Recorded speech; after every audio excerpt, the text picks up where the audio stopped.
Greetings and thanks for tuning in. I'm Maura Kelly from People's Academy Middle Level in Morrisville. Welcome to the third episode of our PLP Pathways webinar series. I'd like to thank Orca Media for letting us film the show in their studios. Hi, and I'm Don Taylor, and I teach language arts and social studies right here in Montpelier. In addition to thanking Orca Media, I'd like to thank our chief sponsor, the Middle Grades Collaborative, for their support of the PLP Pathways project. Before we get into today's show, we want to make sure you know how to stay connected with PLP Pathways. You can visit our site, follow us on Twitter, and keep tabs on our project through our blog. We'll show these again at the end of the show. Every month, in addition to this TV show, we'll be hosting a Google Hangout for Vermont educators. This pre-recorded segment will lead to online discussion, collaboration, and planning among interested educators who are implementing elements of Act 77 in their classroom. Videos of both this TV show and the PLP Pathways Google Hangout will be posted on the PLP Pathways YouTube channel. If you've been tuning in over the past few months, you'll know that we're talking about personal learning plan implementation in the classroom.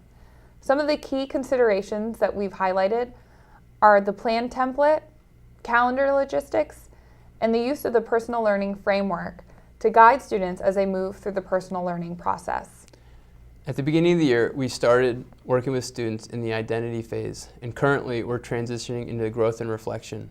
One of the key processes of that transition is to reflect on progress and evidence, develop some goals, and prepare for the first round of parent-teacher conferences. If you also remember, we're using the personal learning framework to guide our work with PLP and PLP development. One of the big issues that we have to acknowledge here is the amount of time that's required to set up the foundations for the PLP. I've been asked if the work on personal learning plans takes away from traditional language arts instruction. I've thought deeply about this and spent a lot of time considering how PLPs are changing the language arts landscape and also the instruction. And I've decided that PLPs are really taking us into new directions that I think are positive for students. Students are still working on basic reading, writing, and literacy skills, but now they're doing so within the scope of their PLP, which means that a lot of this investigation, a lot of the writing is occurring about topics that are interesting to kids. And when kids are interested, they're motivated, and they're engaged. I think that's the payoff of using PLPs as a platform for teaching some of these literacy skills. Since a basic element of the PLP is their educational program and interest, the increases in motivation, again, I think are worth the investment in time creating the PLPs with kids. So yes, it has taken up time out of my language arts class, but I think that's also forced me to transform my instruction to make it adaptable and to embed the literacy in the personal learning plan instruction. And now is also a good time to discuss and talk to Maura about how things are going in her classroom and where we are in terms of the PLP implementation this late in the fall. So Maura, how has your PLP implementation gone so far this year? So far this year we've started with digital citizenship, which is something that we start with every year. Each core teacher takes a lesson or two that they feel are needed for the students, and students sort of do a round robin and go around and learn all of the mini lessons on digital citizenship. Once they do that, we give them the devices and get them going with the PLP. And just to clarify, you're a one-to-one school. Yes. And what exactly does that mean? So in a one-to-one school, in our school, each student gets a iPad that they get to use within the school, but then they also get to bring it home. So the digital citizenship focus at the start of the year is really to get students ready to take the personal devices home and start using them in their classes. And so as part of the PLP process, you actually start with digital citizenship. And I think we're going to talk more about that in just a little bit. Yeah. And so how far have you gotten in the PLP process, and where are your kids right now?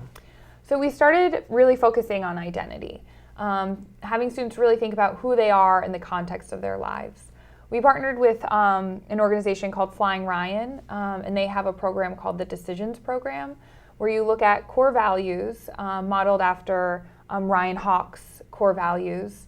And our students created their own core values and then created movies with images and music that they selected to highlight their core values. Okay, and that's a little bit different from what we've done. I'm thinking to myself that sounds excellent as a way of getting kids to represent themselves in different modes of literacy, including the video. We start with a biography. Kids write their biography. We use the writing process. As I mentioned before, that's a traditional literacy practice. They also created a Wordle using some online programs that identify some of their key characteristics and interests. And then we have kids do a self-portrait that also goes on their introductory page. Once they finish that, kids then explore the relationships that they have within their families, their extended families, and the communities.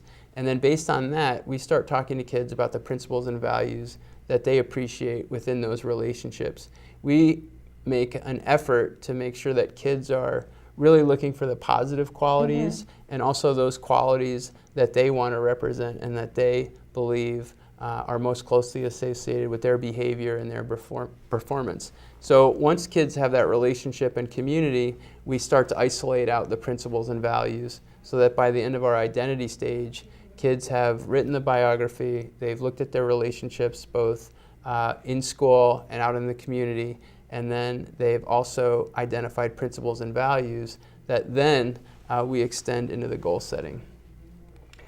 We had them look at the principles and values, their core values, and we use that as the springboard for the goal setting as well, thinking about, where are these going to lead you in your life?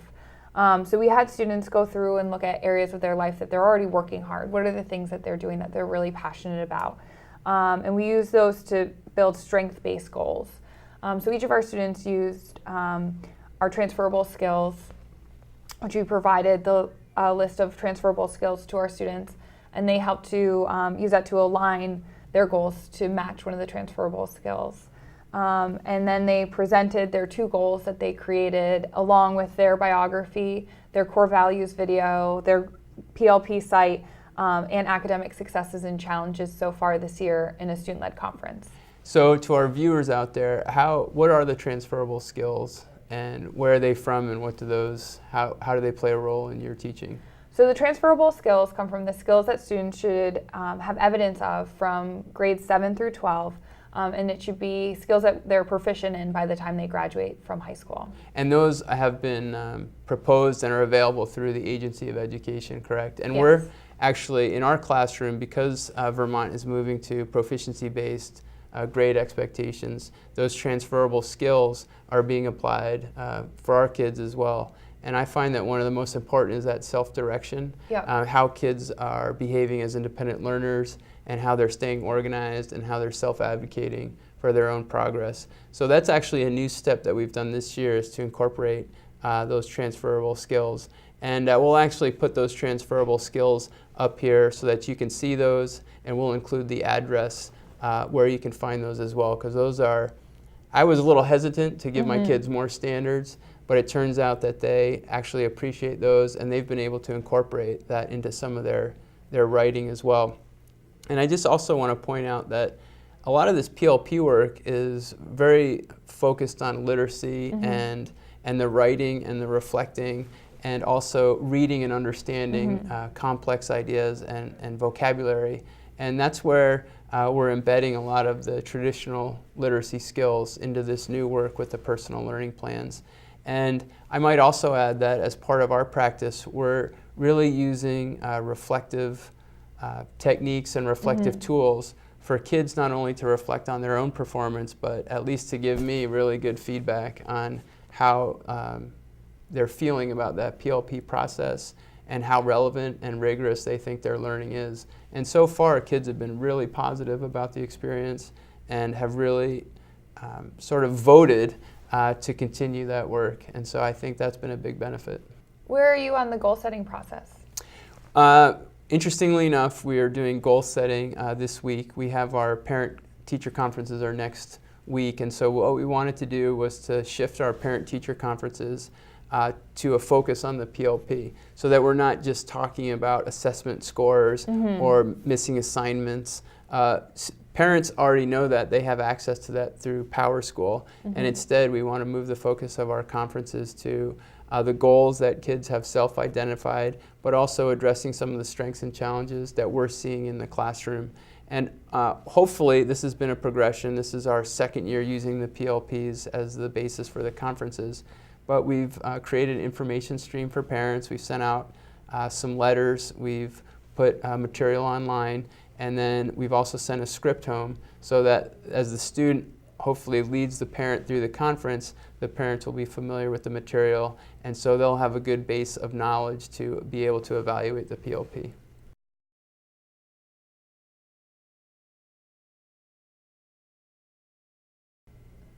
Before we continue talking about the PLP, it's really important to talk about digital citizenship. Digital citizenship refers to how one interacts with the digital world. It encompasses everything that we do with technology. And as a teacher, it's really important to take the time to work with our students to help them make healthy digital habits. A strong digital citizenship curriculum lays the foundation for student use of technology in a safe, respectful, and responsible way, and is a theme that should be visited frequently in the classroom. One of the sayings we have in my classroom is that we want to put our best digital footprint forward. As our viewers should know, technology is playing an increasingly large role in our life, and we want to make sure that kids are being thoughtful in their use of it, that they're staying safe, and that they're being respectful. So some specific topics that you should probably consider are internet safety, cyberbullying, privacy and security, copyright and creation information, and then also basic information literacy. There are several great resources that are available to teachers, but one of my favorites and an excellent resource for all things digital citizenship is Common Sense Media. I use Common Sense Media in my classroom as well. I found that it really nicely lays out a scope and sequence for teachers. But I think the key is you don't want to just take a package and think it's going to solve all your problems.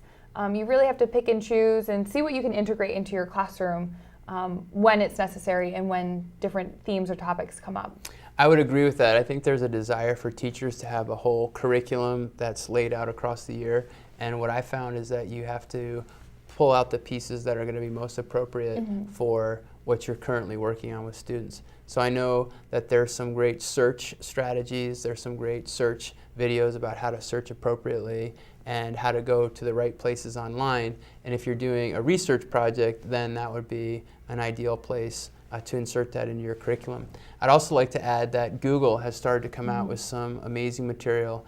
They actually have a Google Digital Citizenship curriculum with a variety of lessons. And there's also a great resource out there both for parents, students, and anybody really who uses the internet, and it's called the Google Safety Center. And if you go to the Google Safety Center, it's an entire website dedicated to digital citizenship, and it includes information that we might not use in the classroom, but that's still relevant to families.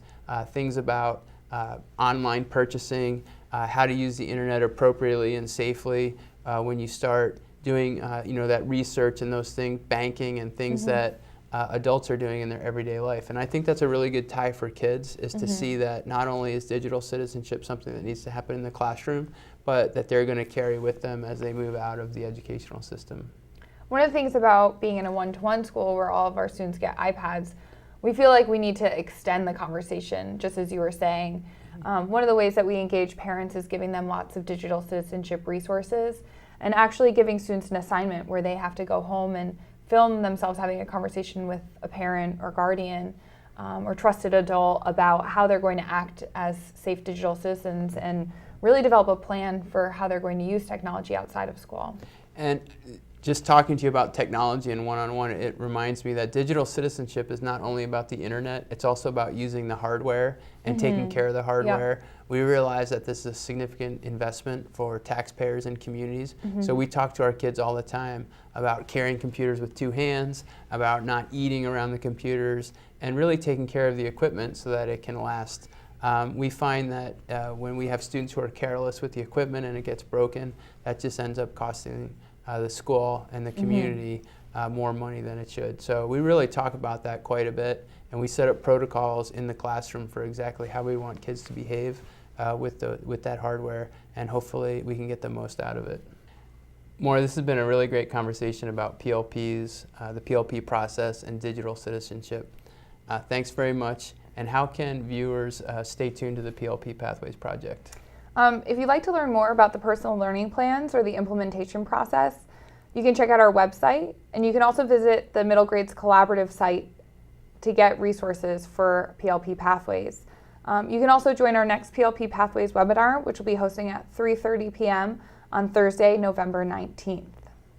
At that time, we'll talk more about implementing PLPs, or we'll also talk about community relations, reflection on the first series of goals, and how parent conferences went for the teachers involved.